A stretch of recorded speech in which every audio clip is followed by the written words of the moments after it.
the institution, we give out $1.5 million annually, but we also recognize creatives, including traditional crafts masters.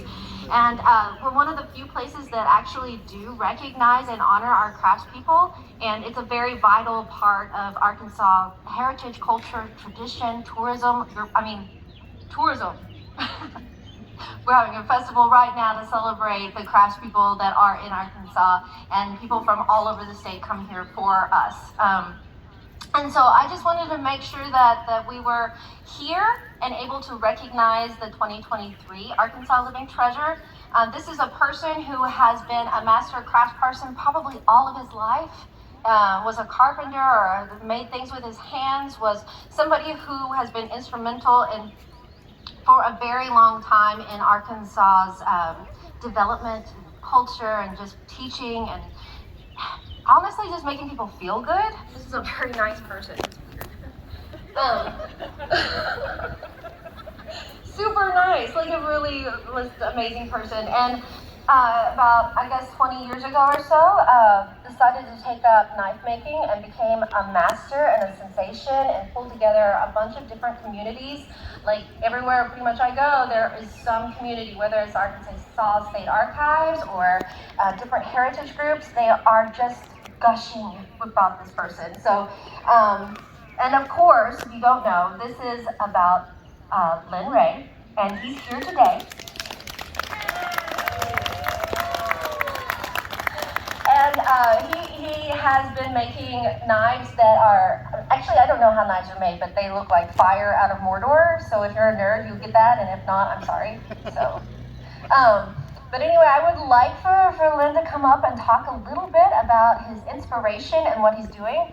We will also be honoring him during the Historic Arkansas Museum's reopening of their knife gallery on June 17th. So if you're interested in seeing more of Arkansas's historical knives and or hearing from Lynn and or celebrating that heritage during the reception from 4 to 7 on June 17th, please come. So anyway, welcome and thank you so much.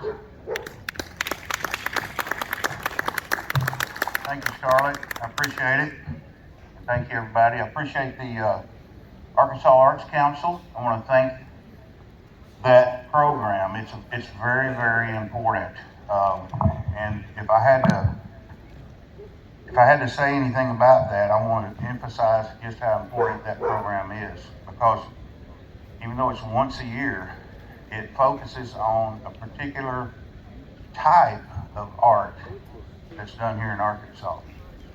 And of course, I have a lot of my mentors here watching right now. So Jerry Fisk, J.R. Cook, and yes, Tim Foster, and several more, of course. And some of my friends and supporters, my family are here. I want to thank them for being here. I really do appreciate it. Knife making has been good to me. And I started about 20 years ago right here in this town. My wife, Kay, suggested that I take that course, and if it hadn't been for that, I probably wouldn't get this award. I wouldn't probably be even a knife maker. But anyway, I want to thank all these ones, and I want to encourage everybody to help a young or a new aspiring student, even in knife making. It was said one time when I said that I'm a knife maker, this person said, "Can you make any money at that?" Or anything. They were just totally shocked. Or can you make a living doing that? Well, at the time, I probably couldn't have told that person a good, clear answer. And even though that is still up in the air, myself as a full-time maker and a lot of my friends as full-time makers, we're doing well at it. But it's not the money. That's kind of beside the point. I want to emphasize that. It's the preservation of art and the processes by which we are able to create something. And the thing I've learned over the years is that we can imitate what others do, or we can create something new. And that creativity comes from understanding a process. So I don't care if you're quilting or you're crocheting or you're making pottery or knife making. If you understand the deeper aspects of any of those crafts, you'll be more creative because you'll be able to put together new styles and new objects, and it'll be yours and yours alone. So when you get good enough, you'll know it and it'll just start coming out. You'll develop your style. And developing those processes is your goal. Not just making one object or 10 objects or 100 objects. Your goal should be developing a process where you can repeat. It's repeatable and you can be more creative. So that's what art is about, is creating. So there's going to be a lot more said, a lot more talked about in the future, and probably here at this festival. There's going to be upcoming events that's going to be fun to be at. But I want every one of you here to enjoy the rest of the festival. And again, I want to thank Scarlett and the Arkansas Arts Council and you for being here. Thank you very much.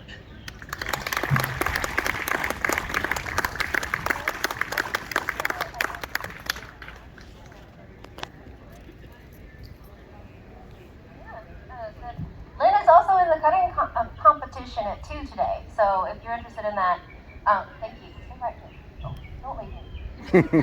Okay, thank you again. And at this time, I would like to all the Arkansas Living Treasure recipients who are here, if they wouldn't mind coming to the stage. We would like to be able to take pictures and talk with you. I'm also hoping that Jerry and JR might actually talk. And did I see Lori? I see with my eyeballs. I also wanted you to know that every November we do open the nomination process for the Arkansas Living Treasure awardees. And we have everyone from people who do looming and quilting to knife makers and any traditional folk art or, performing arts even. So we do a lot of different things for traditional craft. So at this time, I would like to introduce you to some of our previous Arkansas Living Treasure awardees and let them have a little talk about like what they do, what they're doing, and why it's important. Thank you.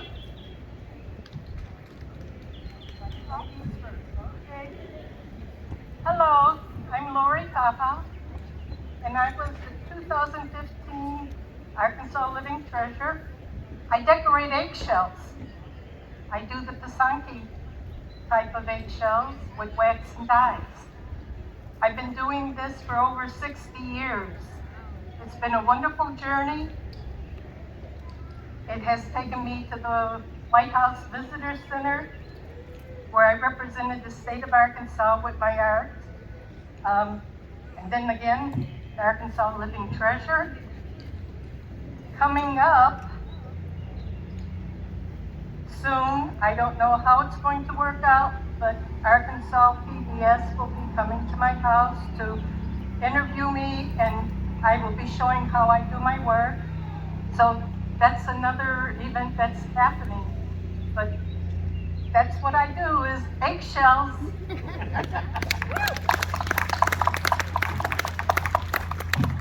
I'm J.R. Cook, and I've been a full-time maker now for right at 17 years. And like Lynn said, it's not easy starting out, but once you get a good client base behind you, then you can make some sort of a living. I still have to pick up aluminum cans on the way home, but you know how it is.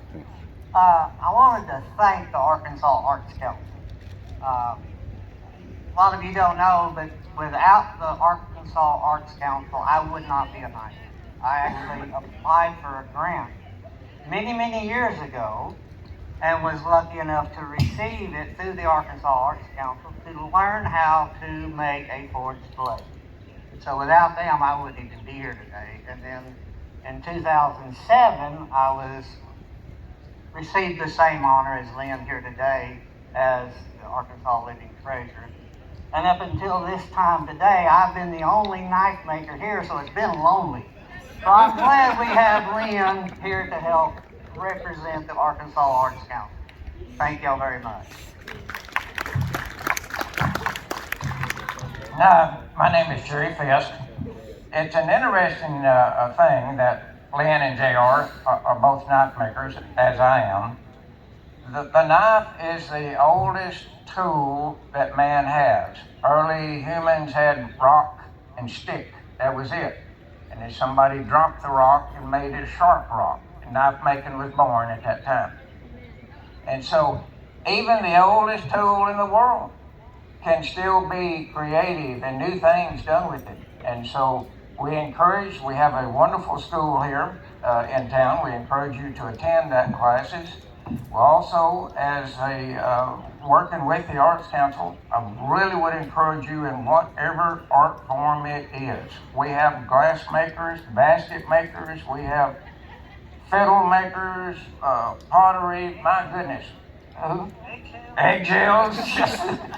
We have all forms of art, and art is kind of whether it's ink pens, whether it's baskets, whatever it is, quilt making. We've got a lady making quilts in Arkansas for about $20,000 a pop. We have baskets that are around $5,000 and $10,000. And so, as Lynn was saying, learn, and go study as much as you can, and then start trying to create. And sometimes you don't do things different just to be different. Why is something different? Always have a purpose in it. Again, the knife is the oldest tool that humans have. And so you can still do that. So certainly there are a lot of newer art forms that you can go with. And the Arkansas Arts Council recognizes that. They occasionally give grants for various things. They have a wonderful website. They have an Instagram that talks all about Arkansas and the art, what's going on in it. And this weekend, if I remember right, is that the grand opening of the Arkansas Fine Arts? Arkansas Museum of Fine Arts, and boy, they have put millions of dollars in this sucker. Looks good. And so now the museum, Historic Arkansas Museum in Little Rock, will be having, as she said, June the 17th. You really, really ought to see this. As I understand, it's an upgrade for what it was, and the way it was set up, other than a Smithsonian, that's as classy as you're going to get. So this is going to be really nice, folks. They have quilts, they have knives, they have all kind of art attached to and made by people from Arkansas. So we really invite you June the 17th to come up to it. And thank you once again for the Arkansas Arts Council.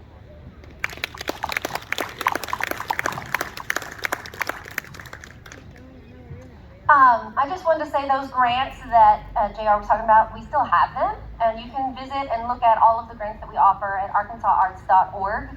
Also, if you would like to have a picture with the Arkansas Living Treasures, we'll be around here, and you guys can come and meet us and talk to us, and feel free to ask any questions or participate in any way. We really do welcome every creative of every kind. So thank you so much. Is there a rabbit here? Yeah, I'm not sure. We're good. You're okay. I was getting ready for my picture. Thanks.